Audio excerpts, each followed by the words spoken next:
Hello again, everybody. This is James Bartley, and you're listening to Bartley's Commentaries on the Cosmic Wars.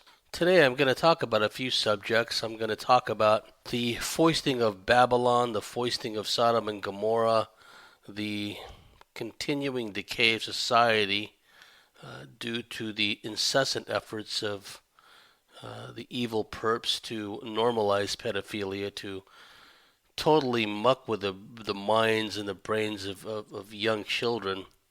And it's all being normalized. I'm going to talk about that. I'm going to talk about the scorched earth of the directed energy weapons or the scalar weapons or whatever the hell they are that's wiping out large chunks of the surface. This car fire in car. I mean, the irony of even using the cover story of a flat tire causing this conflagration in Carr, California, CARR, is just the stupidest, flimsiest cover story I've ever heard, and just shows the utter contempt and disdain the powers that be have for ordinary people. That they can, with a straight face, look at you and say, oh, that huge fire and all the houses reduced to ash and everything, and the cars, melted. That was due to a flat tire. I'm going to talk about the scorched earth going on, compared to scorched earth examples in the past, but now it's been taken to another level. The disintegration of all these homes, property, people is the new form of collectivization, and I will elaborate on that during this commentary. I'm going to talk about the continuing communization, the rampant cultural Marxism that's part and parcel of all of this. When you listen to a freak show like Maxine Waters, what you're really listening to is cultural Marxist, communist, socialist dogma that's destroyed countries like Rhodesia in South Africa, and which is now in the process of destroying large parts of America. It's a coordinated, comprehensive effort. It's scorched earth in the form of directed energy weapons or whatever they are, and on the other hand, the moral decay that's set in by the communism, by the socialism, which is all part and parcel of a tribalist collectivist effort to just reduce America and the West and the whole world to a state of vassalage, of decadence, of utter degradation. And then in the members section, I'm going to talk about what would a coup look like if the powers that be wanted to get rid of Donald Trump in order to create the circumstances ripe for a civil war. How would they go about doing it? What would be the ways they would do it? Okay, so we'll talk about that as well. First off, let's talk about the Babylonian drag queens. You heard that right, the Babylonian drag queens.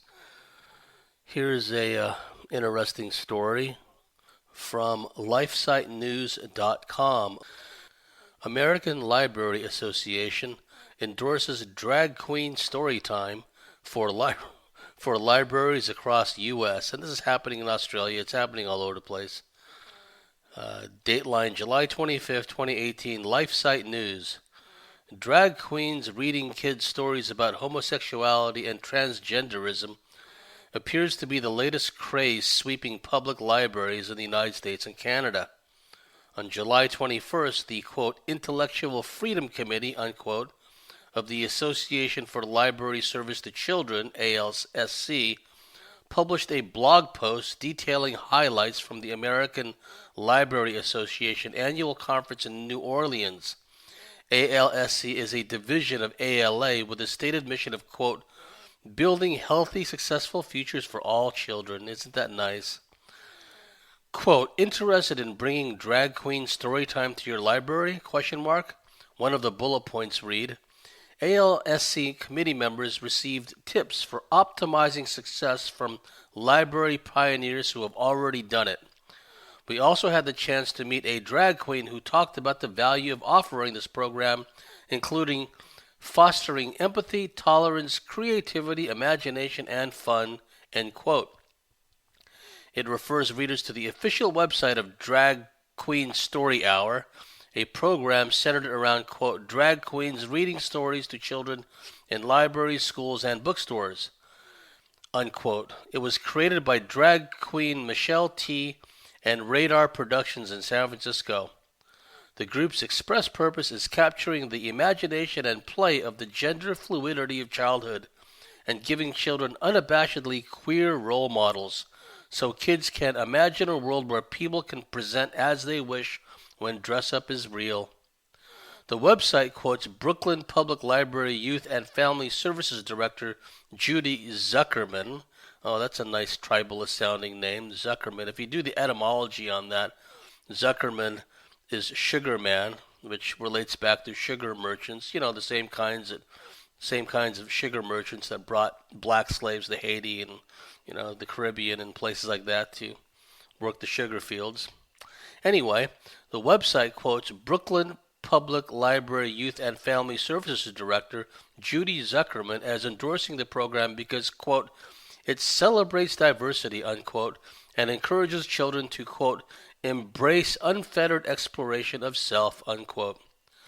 San Francisco librarians claim to The Guardian that no taxpayer funds are involved as the privately run nonprofit Friends of the Library pays a $250 stipend to DQSH's production company for every event. Regardless, the event's content features a great deal of content most parents would deem offensive and at the very least not age appropriate. You think? The group's photos depict men wearing fake breasts and a wide variety of garish women's clothing, reading with children as young as infants, highlight two drag queens with the sexually suggestive names Lady Busty and Miss Shameless, and promote the upcoming children's book Born Bad by C.K. Smuha. Born Bad is about a wolf who doesn't want to be a wolf, meets a variety of animals who can change their physical characteristics, and ultimately dresses up as a sheep. How appropriate.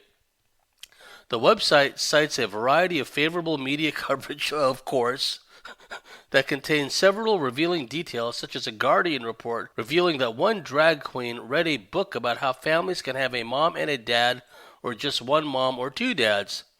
T's admission to LA Weekly that the books we choose are about social justice, and the New Yorker's account of drag queen Lil Miss Hot Mess attempting to get an audience of kids to repeat, when I grow up, I want to be a drag queen. That's right, you heard that right. This drag queen entity, Little Miss Hot Mess, attempting to get an audience of kids to repeat, when I grow up, I want to be a drag queen. DQSH also sells a dragtivity book targeted at children between the ages of 4 and 12. It gives kids an inside look into what it's like to be a drag queen, encouraging children and the adults in their lives to continue exploring drag and gender together through activities such as create your own drag name and circle your pronouns. As LifeSite News reported last week, similar events are taking place in Canadian libraries as well, promoting similar stories of acceptance, diversity, and all different types of families to expose small children to LGBT concepts and non-binary people. Yowza. We already talked in the past about how laws have been set up in Canada and elsewhere. So if anyone criticizes anything like this, suddenly they got hate crimes, statutes thrown at them, etc., etc. And now the pedophiles are coming out in droves, and they've got a new title for themselves. They're calling themselves minor attracted persons or minor attracted people.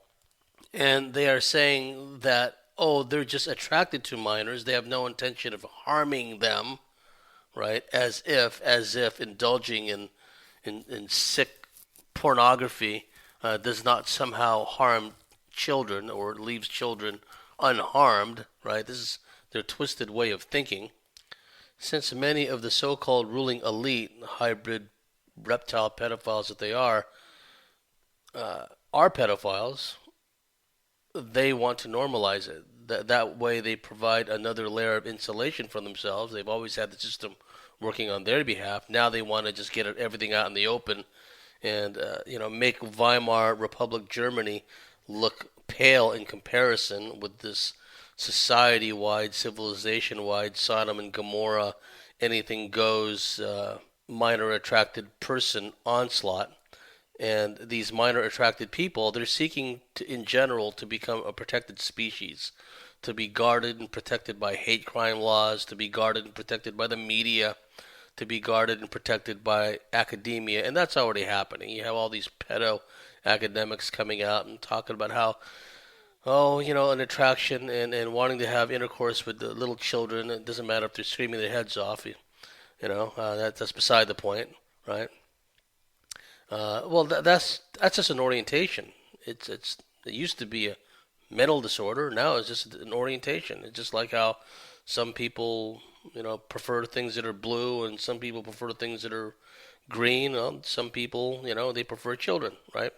So they're normalizing that, and the academics, the quackademics, bought and paid for quackademics, are normalizing that. Here is another interesting article, and this one comes under the category of you can see this coming from a mile away. And this was in a lot of the mainstream news. This is from The Sun in the UK. Women's jail shock. Transgender lag sexually abused 4 female prisoners days after arriving at West Yorkshire jail. The inmate was sent to a women's prison despite not having had gender reassignment surgery. In other words, he just rocks up and says, "Oh, I'm a criminal, yeah, but I'm really a woman," even though he still has male parts. And so they throw him in with a bunch of women, and surprise, surprise, he systematically begins sexually assaulting them. A transgender prisoner has been accused of sexually assaulting 4 female inmates after being sent to a women's prison. The first of the alleged attacks took place within days of her arriving, calls her, at Newhall Jail, Wakefield, West Yorkshire. The inmate was sent there despite not having had gender reassignment surgery. It is claimed she was visibly aroused when she allegedly assaulted the first inmate. They're just twisting around the pronouns here, right? She was originally sent on remand to Newhall Women's Prison after a judge heard how she had been living as a female for more than 2 years. The alleged attacks will reignite the debate over whether transgender prisoners should be sent to women's jails before they have had surgery. It is claimed the first attack happened within days of the transgender prisoner's arrival at high-security Newhall, Wakefield, West Yorkshire. The alleged victim, an inmate with whom she had struck up a friendship, said the remand prisoner stood close to her and touched her arm while her erect penis was sticking out from the top of her trousers. You see, this is all designed to engender confusion. This is all designed to promote this binary Z, 1.5 billion different genders. The guy's got a peckerwood, so he's not a female. Okay, let's get that straight right off the bat. Okay, and look how this article is written. The prisoner stood close to her and touched her arm while her erect penis was sticking out from the top of her trousers. It is alleged she subsequently made inappropriate comments about oral sex to another prisoner before giving her a bear hug. A third alleged victim says she was also attacked, and a fourth woman prisoner claims she was kissed on the neck.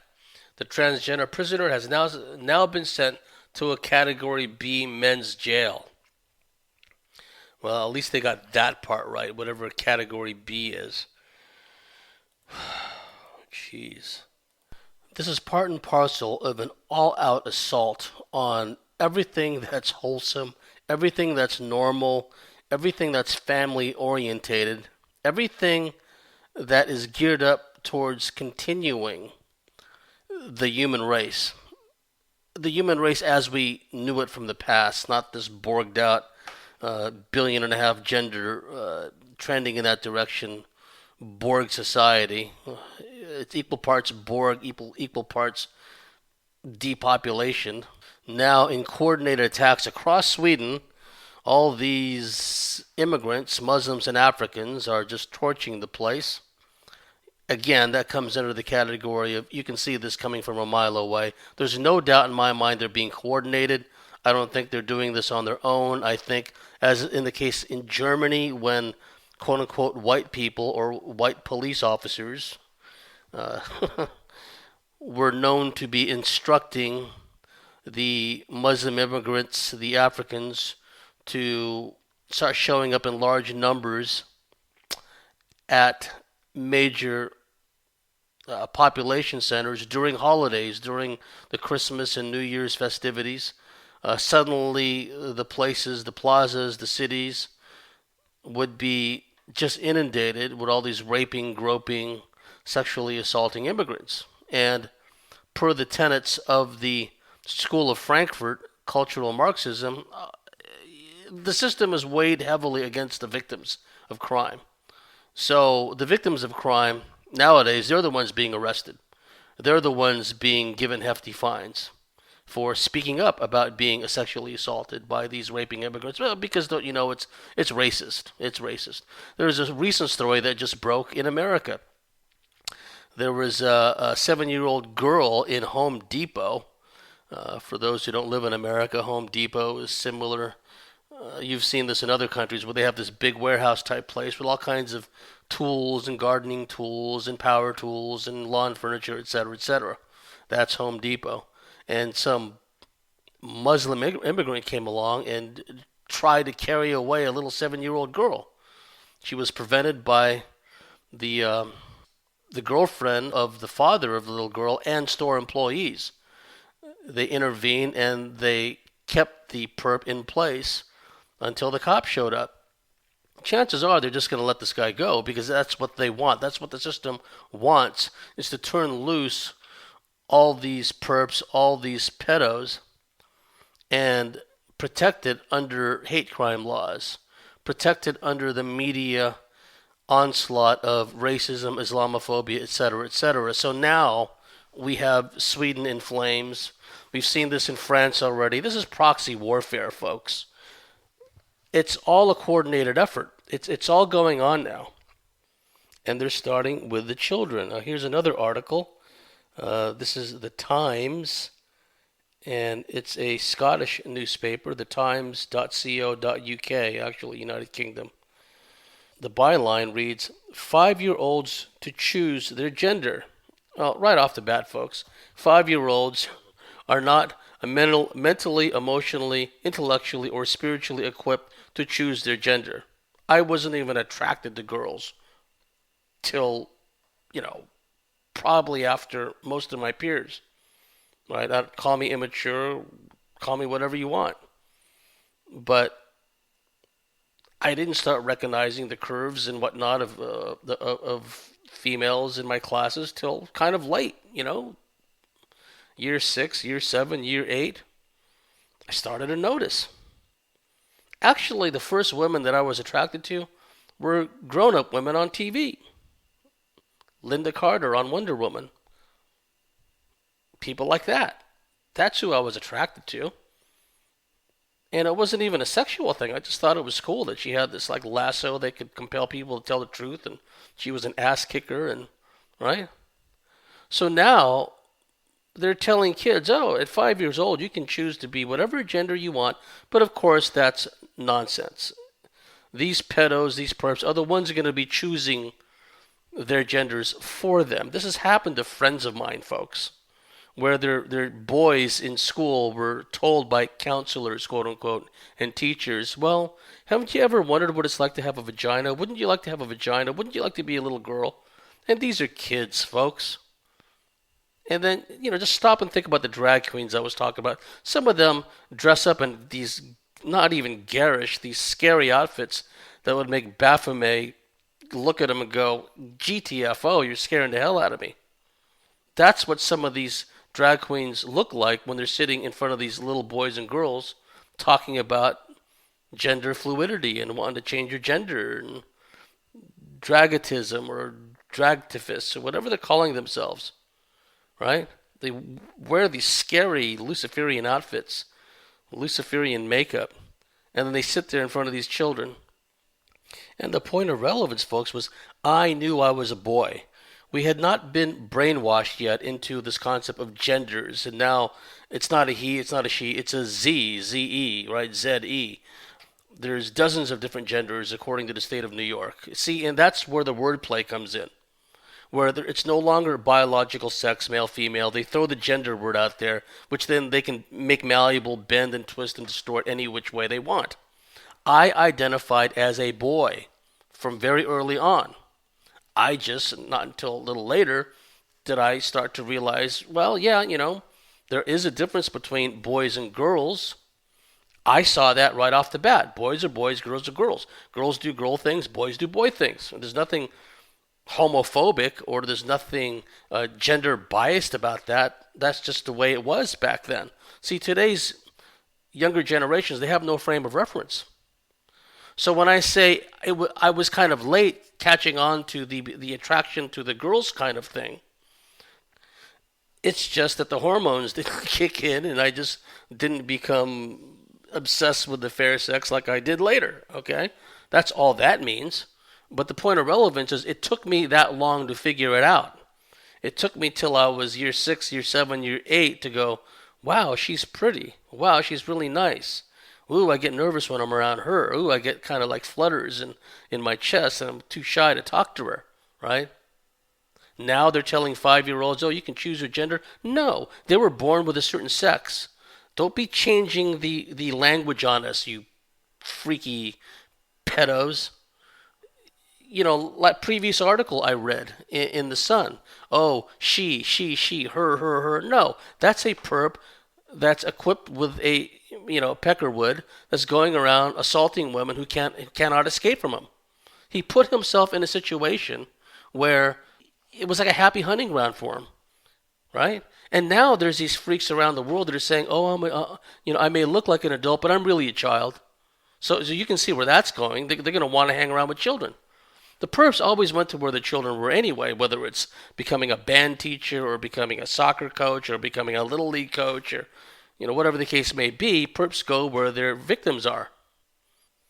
And one of the ways they're doing it now is changing the language. It's like how a baby went from a baby in the womb to being a fetus. Oh, yeah, you just had the spontaneous miscarriage, spontaneous abortion. Had nothing to do with the whooping cough vaccine you got at 28 weeks and the flu vaccine on top of that. It just, it's just a fetus anyway, isn't it? Right? And now they're telling folks, oh, well, you know what? I know that you tested positive for, a baby, a fetus, ma'am, missy. But don't tell any of your family and friends for the first 7, 8, 12 weeks because, you don't want to raise their hopes because, the fetus isn't viable yet. It could, something could happen and you may not carry the baby, the fetus to term. That's what they're telling people now. Turn everything into a big dark secret. Don't let anyone know. In the old days, in some cultures, they mark the birth date as the moment of conception, which makes sense to me.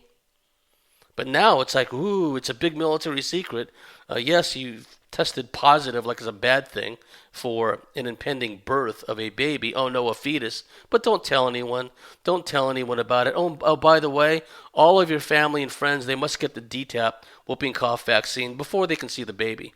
Otherwise, they don't see the baby if it gets to the point of being born, actually. Because nowadays, breech, cesarean, premature birth, that's all the norm now. Because of just the hammering the poor babies, fetuses get during the prenatal phase. And Ginny Sparcello talks about this. So relatives and friends are being told, you can't see the baby for the first 6 weeks. So there's that Kabbalistic number again. 6 weeks, you will not see the baby unless you get the DTaP whooping cough vaccine. And there's been a number of people who've already suffered grievous injury from having gotten that vaccine as an adult just because they wanted to see their own or someone else's baby. And that's not the half of it. From what I understand, people are being told that you have to get the DTaP vaccine before the birth of every baby. So if a woman plans to have more than one child, not only will she have to get the DTaP again, but everyone around her will have to get the DTaP again if they want to see the new babies. So they don't even get lifelong immunity.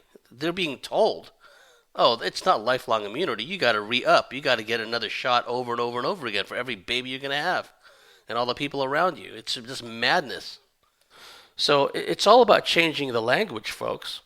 Changing the language. It's not a baby anymore. It's a fetus. It's not sex. It's not biological sex. Boy, girl, male, female. It's a gender now. Gender fluidity.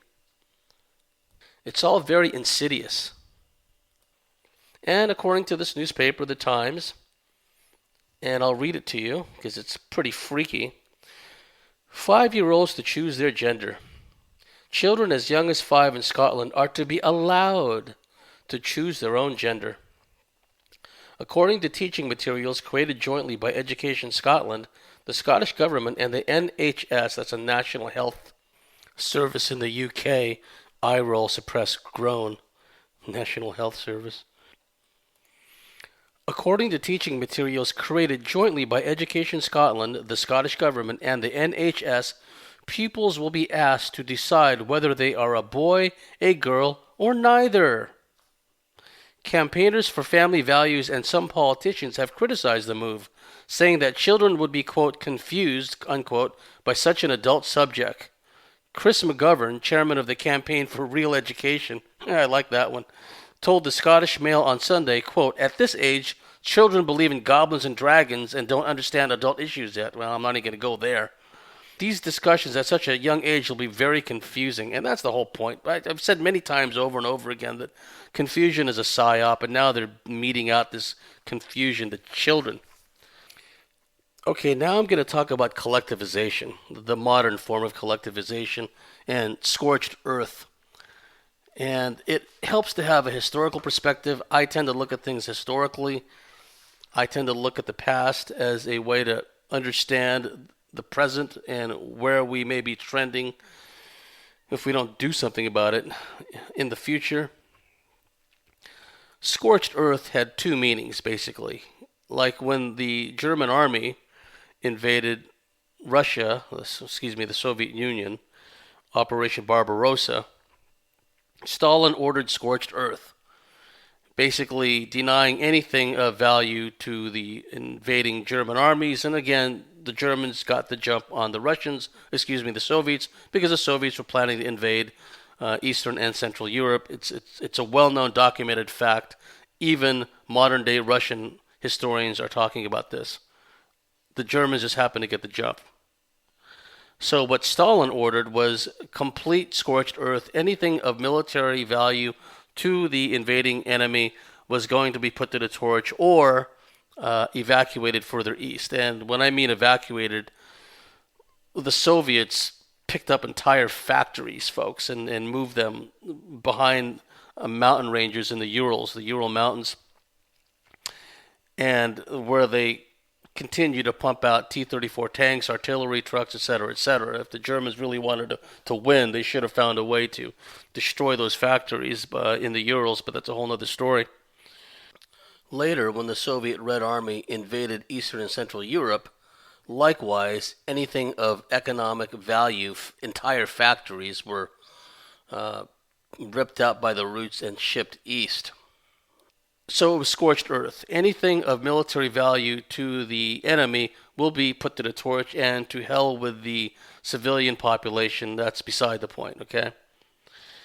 Collectivization refers to that period in the 1920s and 30s when Stalin ordered, and this happened in the Ukraine, not just in Ukraine, but elsewhere in what became the Soviet Union. Basically, anything of value which was owned by the peasantry and the farmers was taken by the state. Seeds, farming implements, weapons, everything you can think of, to the point of reducing the people not just to destitution and poverty, but to starvation. I mean, just remember the quote from Leon Trotsky, a.k.a. Lev Davidovich Broshstein.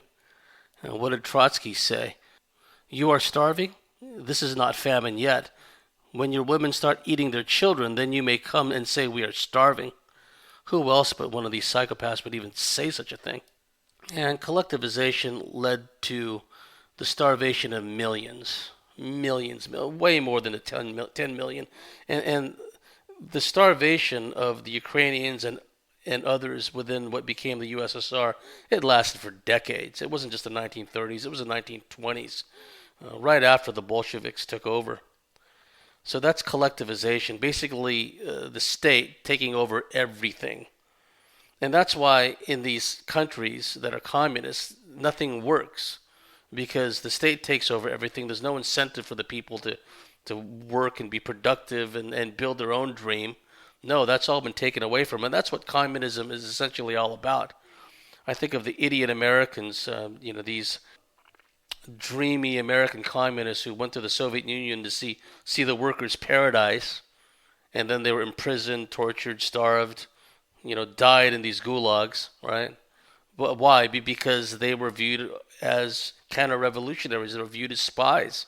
Oh, who are these Americans that have all this money and all this wealth and influence and affluence, and they're coming over here, and they must be up to something. And that's how communism is. It eats their own. And some of these Americans that wound up going to Russia, the Soviet Union, and were thrown into gulags and tortured and starved and beaten.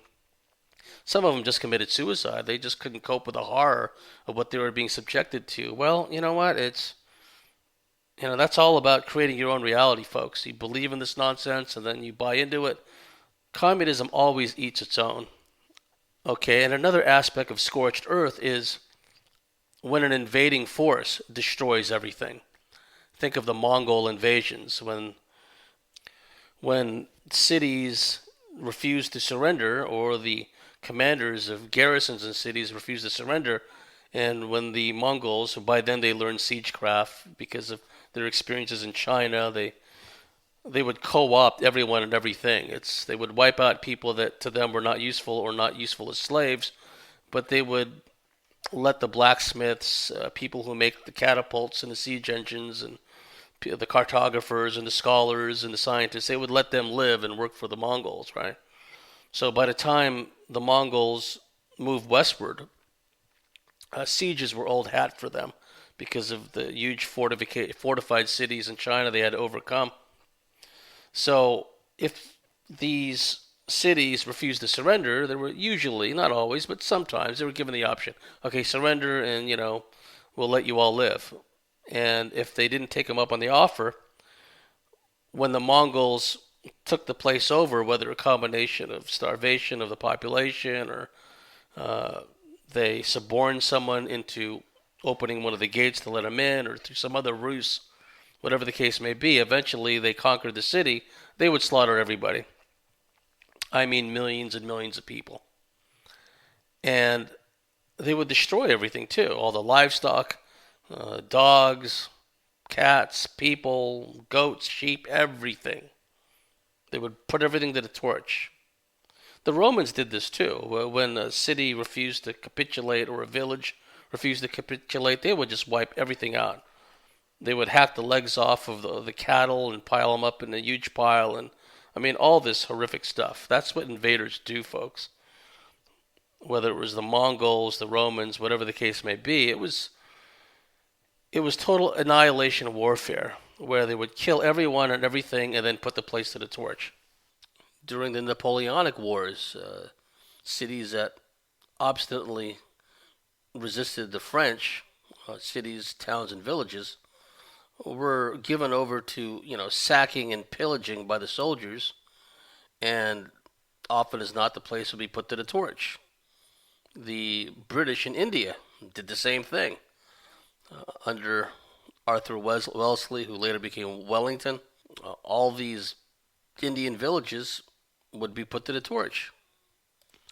And then you saw in the American Civil War what the federal armies did in the vast Mississippi department, Mississippi area, Louisiana, Georgia, Tennessee, South Carolina,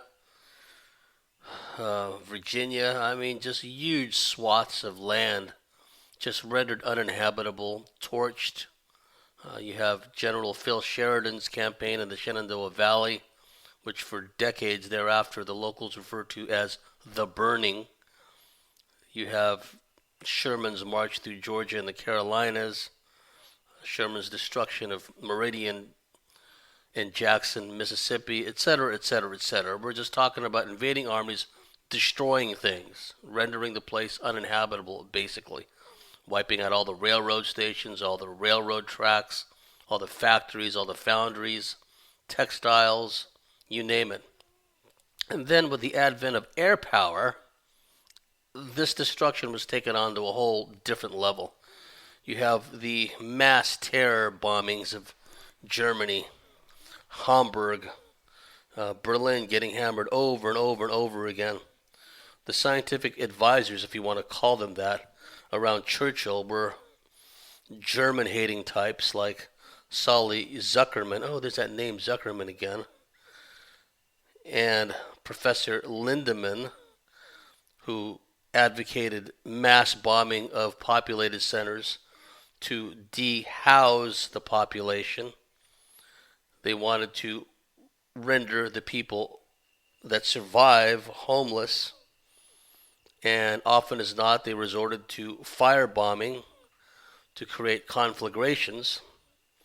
The person who executed the will of Churchill and Solly Zuckerman and Professor Lindemann. Lindemann was a eugenicist. His dream was not only to wipe out every last German, but to use science to create this worker bee class of people who were stupid, who had no ambition, and who would never recognize the level of their degradation and oppression and were just smart enough to work. That was Professor Lindemann's ideal of a worker subservient class, a true eugenicist, genocidal maniac. These were the ones that were advising another genocidal maniac, Winston Churchill.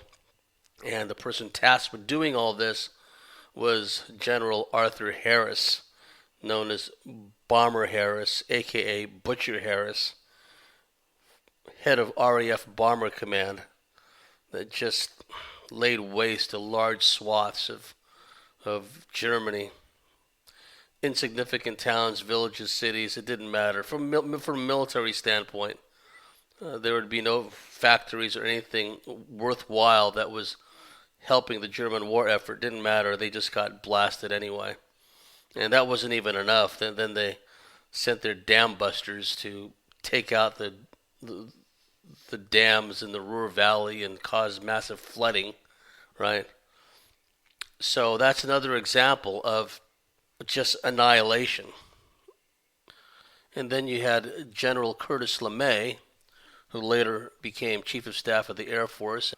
He masterminded the firebombing campaign of Japan, using the B-29 superfortresses, flying at low altitude at night, dropping incendiaries, as well as some time bombs to kill or thwart the firefighters, which led to conflagrations in Tokyo and Osaka and a number of other cities, just one after the other, Japanese cities put to the torch. The firebombing campaign was so effective in LeMay's eyes that he deemed the subsequent atomic bombings of Hiroshima and Nagasaki as unnecessary. And he went public and said after the war, we didn't need to do that. Then later he was forced to recant. That happens quite often, right? Because the narrative to this day is they needed to nuke Japan to save a million American lives in a subsequent invasion of Japan, which was never going to happen. High-ranking officers in the Army, Navy, Army Air Forces knew there would never be a Japanese invasion because they knew it was not necessary. Whole nother story. Curtis LeMay, the firebombing campaign of Japan, another example of scorched earth. And there are different forms of this, as area denial, so-called, where they use chemical weapons or biological weapons. It's still a form of mass murder, but then they use euphemism semantics. Oh, it's area denial. We don't want any of the enemy or people or anything to live in a certain area, so we'll just hammer it with chemical weapons or biological weapons or whatever the case may be. Area denial, right? Is what they call it. So What's this have to do with collectivization? Well, rather than taking everything away by the state, by the Bolsheviks, by the communists, they just destroy things. They just wipe things out, render places uninhabitable. Rather than have people just starve in general, they just wipe them all out, and whoever is left over winds up starving, right?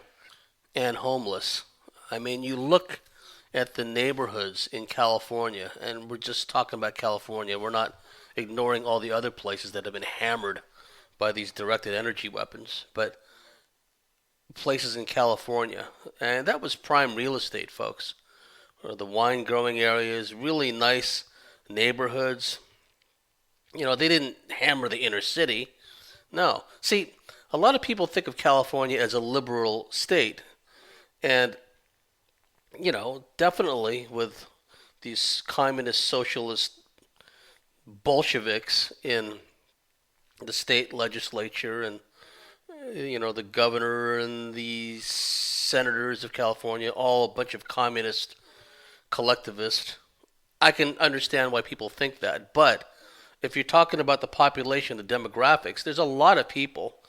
I'm not falling for the whole false left-right paradigm thing, but there's a lot of red mixed in with the blue. There's a lot of Republicans. There's a lot of First Amendment, Second Amendment types there. A lot of military veterans.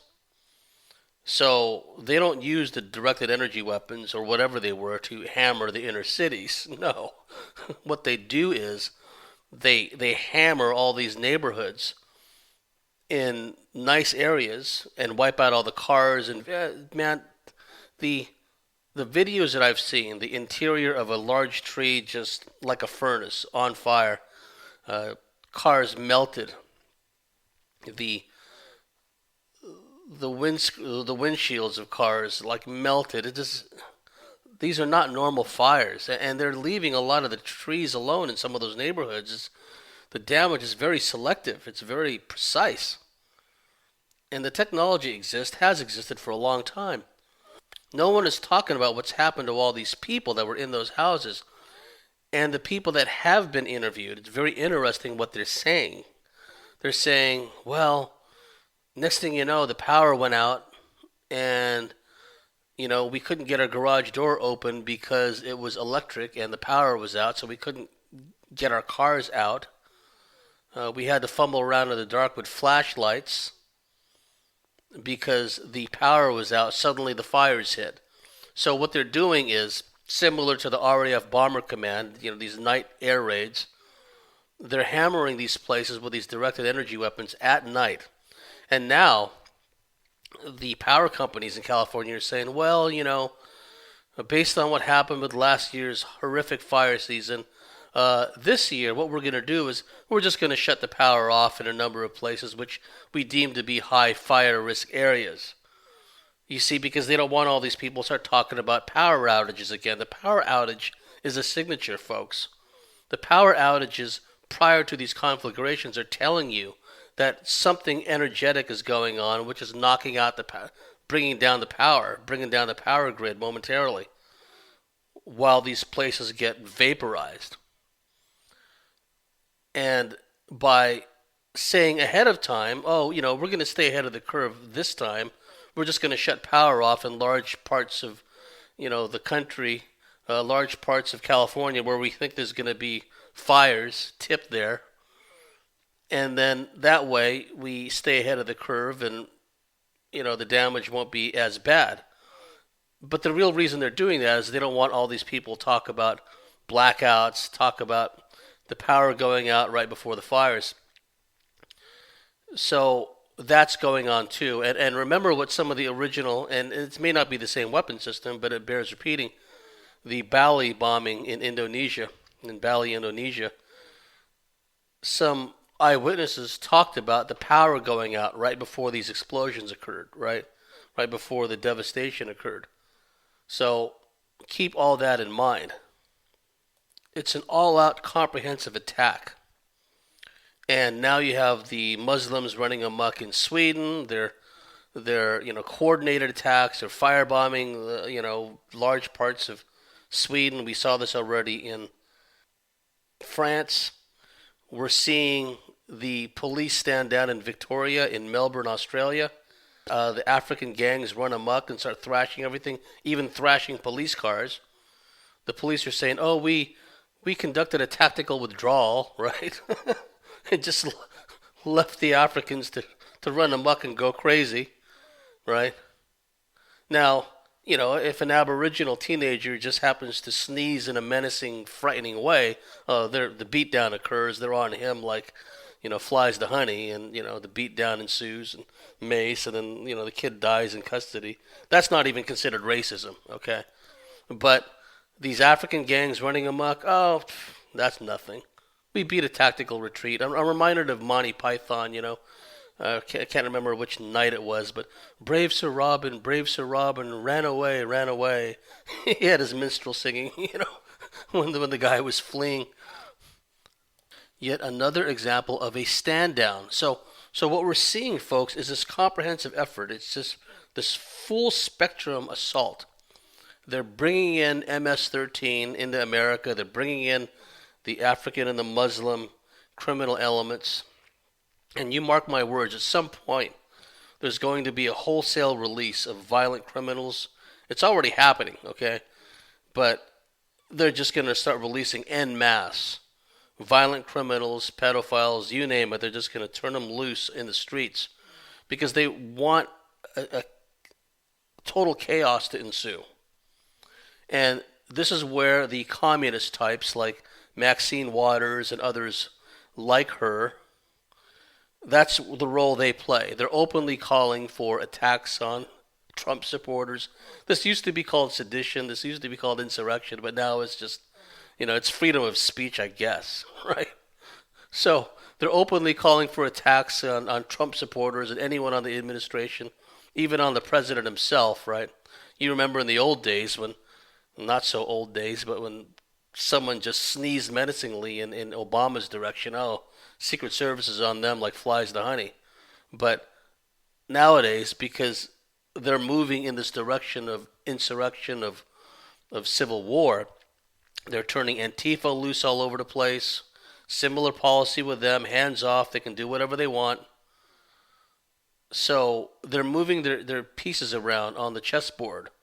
They're bringing in the cartel gangs. They're bringing in the Muslim and African mass immigrants who they know will not assimilate, who they know will seek to impose Sharia, who they know will be intolerant of the natives and cause problems. It's all calculated. And then they're going to do this mass release of all these prisoners. And we've seen this before. And then now you have these Maxine Waters types, who's kind of like a modern day version of Robert Mugabe. He was the Zimbabwean president who just the moment he took over, he unleashed like genocidal warfare against the rival tribesmen. It didn't matter that they were black. That was beside the point. They were from another tribe, and therefore he wanted to wipe them out. And then he just brought down the economy. Rhodesia went from a country that provided a surplus of farm goods and agricultural produce and, with a high standard of living. And then, the story, the sanctions worldwide. On the one hand, they're getting hammered by the sanctions. And on the other hand, they're getting hammered by a communist insurrection. And the Rhodesian military dealt with a communist insurrection. The Rhodesian military is one of the finest in the world, finest in modern world history, despite all the handicaps they had to deal with. But it was all the sanctions, etc., which led to making Rhodesia turn into Zimbabwe, making Rhodesia ruled by the so-called black majority, and then now you see what Zimbabwe is all about, a total communist hellhole, starvation. And that's what they want to do. They want to turn loose all these Robert Mugabe types, Maxine Waters, and all these other people. And they want to do the same thing in America. Okay? So the scorched earth collectivization program is going on. And if you look at a map, what they're doing is they're hemming everyone in California. All the outlying affluent neighborhoods, nice neighborhoods, they're torching them because they don't want people to head for the hills. They don't want people to, form up in guerrilla bands in the countryside. No, they're burning all those places up, and they're taking large swaths of forest with it. Okay, not just the houses, but they're torching large parts of the forest and all the poor animals out there. Because then those places become declared emergency zones and basically come under federal control. So it's all very calculated. They're going to hem people in more and more and more in California by torching these outlying areas. Okay? So keep all that in mind. In the members section, I'm going to talk about what would it look like if the powers that be decided to remove Clinton, no, remove Trump from office in order to precipitate a civil war. What would the mechanics behind that be? What it might look like, right? Because we have had bloodless coups in the past. We had Nixon being removed for the silly Watergate thing. I mean, Howard Hunt was the guy who masterminded the break-in at Watergate, but his black bag guys left tape on the door so any half-rate watchman or security guard could find it, which is exactly what happened, which was meant to happen, right? They could have done that a lot better, but the idea was to embarrass Nixon and get him out of there, because Nixon was starting to do protectionist measures that would actually benefit the U.S. economy and U.S. trade and the U.S. economy, and of course that's not going to fly with his masters. So he kind of strayed off course a little bit. So I'm going to talk about that. What, if it comes to that, how they may decide to remove Trump, the different methods they might use depending on, circumstances, et cetera, et cetera. I'm not saying it's going to happen. I'm saying based on what we know in the past, right? I talked about the coup to remove Nixon. There was Harold Wilson, Prime Minister in England, who was removed. The scurrilous kind of media attack upon Harold Wilson, orchestrated by the U.S., CIA, and other agencies to get him out of the way. Whitlam in Australia, how he was removed, right?